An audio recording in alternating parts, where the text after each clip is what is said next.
को चिंता करने की बात नहीं है। कुछ हत्याकांड ऐसे हैं जो पकड़े भी नहीं जाते।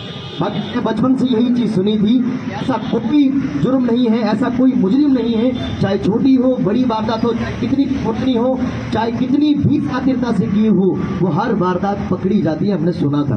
पर आज बहुत दुख हुआ कि जिस कानून के हाथ को लंबा कहा जाता था, आज हाथ तो लंबे लग रहे हैं, ऐसी बात नहीं है, हाथ उतने उतने, पर हाथ किसी के आगे जुड़े होंगे और किसी के आगे बंधे होंगे, ये समय तय करेगा।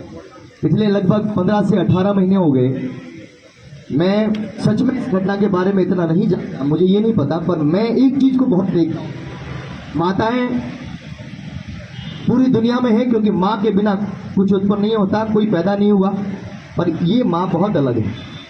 बेटे सबके जाते हैं, किसी का एक्सीडेंट जाता है, बहुत सारे मर्डर भी होते हैं, बहुत सारी हत्याएं होती हैं, हम रोज सुनते हैं, पर ऐसी माँ मैंने अपने जीवन में 30 वर्ष की आयु में पहली बार देखी है, जो 80 वर्ष की उम्र में संघर्ष कर रही है। भगवान कृष्ण ने अर्जुन को महाभारत समर भूमि में एक बात कही थी कि अर्जुन, तू जिस मृत्यु की चिंता कर रहा है, ये मृत्यु होने के बाद तुझे कोई नहीं याद रखेगा। कुछ समय के लिए मित्र, कुछ समय के लिए पत्नी और थोड़े अधिक समय के लिए माता। यानी माता है जो लंबे समय तक याद रखती है। उस माता की परिभाषा उस माँ ने सत्य किया। आज मैं भी सच में जब घर से निकला तो मैंने भी उनकी तरह सोचा था, यहाँ जो सब लोग सोच रहे होंगे, मैंने सोचा था मैं गाड़ी फिर बाहर पार्क करनी पड़ेगी, बहुत सारी भीड़ होगी, पर जब जालोर की धारा पर मैं आकर देखा, यहाँ 100-200 लोग देखे, तो मुझे इतना मन में दुख हुआ, इतने पीड़ा हुई मन में, क्या बोले, किसको बोले।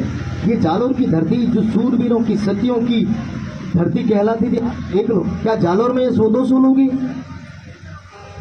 आपको विचार करना चाहिए। जो मर्डर केस, एक मर्डर केस यहाँ पर होकर जिसकी 2 साल से अता पता नहीं लगा है, तो आपका और मेरा नंबर आने में कोई ज्यादा देरी नहीं लगेगी, और आपकी और मेरी इतनी अप्रोच नहीं है कि भाई आपको और मेरा कोई खुलासा कर देगा। इस बात को ध्यान रखना।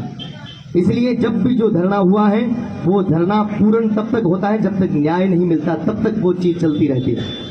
फिर भी समाज की, लोगों की बात रख के माता जी ने 2 बार बात मानी, और 2 बार धरना उठाकर हमारे ऊपर विश्वास करके वो आज भी भूखा रहने के लिए तैयार है, वो आज भी मरने के लिए तैयार है। वो घर से जब निकली है ना, तो अपने अर्थी की व्यवस्था करते निकली है कि मुझे पता है ये कानून सुनेगा नहीं, लोग सुनेंगे नहीं ना, जालोर के लोग आएंगे, सब चुपचाप घर में बैठ रहे होंगे, कोई टीवी देख रहा होगा, कोई रील की प्रतीक्षा कर रहा होगा। इसलिए वो मौत का इंतजार कर रही है, वो आपका और मेरा इंतजार नहीं कर रही है। वो कह रही है कि मेरा बेटा तो चला गया, अब मुझे इस जगह पे मरना है, आज नहीं तो कल, कल नहीं तो परसों, 10, 15, 20 दिन बाद मरना तय है। इस उम्र में ज्यादा इंसान भूखा नहीं रह सकता। मैं बताऊं, मैं कल रात को मैंने थोड़ा जल्दी खाना खा लिया, शाम को 5 बजे खाना खाया, और रात को 1 बजे जब मुझे भूख लगी तो मुझे याद आई, मैंने कहा कोई डोगरी है जो वहां पर बैठी है और भूखी प्यासी बैठी है। शर्म आनी चाहिए हम लोगों को। हम लोग पास, हमको करना क्या है? यहाँ किसी को सर कटाना था, किसी को गोली खानी थी, किसी को अपना बलिदान देना था। अरे बलिदान देने के लिए परिवार स्वयं बैठा है। जहां भी हत्याकांड होता है वहां क्या मांग होती है? अधिक से अधिक मैंने देखा है, इतने वर्षों में मैं भी घूम रहा हूं पूरे राजस्थान, पूरे भारत में, मैंने देखा है, या तो बोलेंगे हमको नौकरी दो, या कोई बोलेगा हमको पैसा दो, 50 लाख दो, 2 लोगों को घर में नौकरी दो। पर नहीं, यहाँ सिर्फ एक ही है, हमको 1 रुपया नहीं चाहिए। हम अपनी जमीन, अपना घर बेचकर यहाँ पर भूखे बैठे रहेंगे, हड़ताल करेंगे, लोगों को इकट्ठा करेंगे, अपनी व्यवस्था स्वयं बनाएंगे, कुछ नहीं चाहिए, बस मेरा बेटा गया, उसको न्याय दो, बस इतना ही नहीं कर सकते। कभी कभी तो शर्म आती है हमको कि हम कहाँ पैदा हुए, हम क्या कर क्या रहे हैं। जो धरती सूरवीरों की धरती है, जो एक बात पर, मूंछ पर और ऐसे स्वाभिमान की बात पर, और जब ऐसी कोई सती के रूप में ऐसी कोई माँ खड़ी हो, उसके लिए तो सर कटाने के लिए जो धरा पर लोग अड़ जाते थे, उस धरा पर हम लोग आ भी नहीं रहे। ये बहुत दुख की बात है। मैं इतना जानता हूं, मैंने पिछले कुछ दिनों से इस चीज को नोटिस किया है।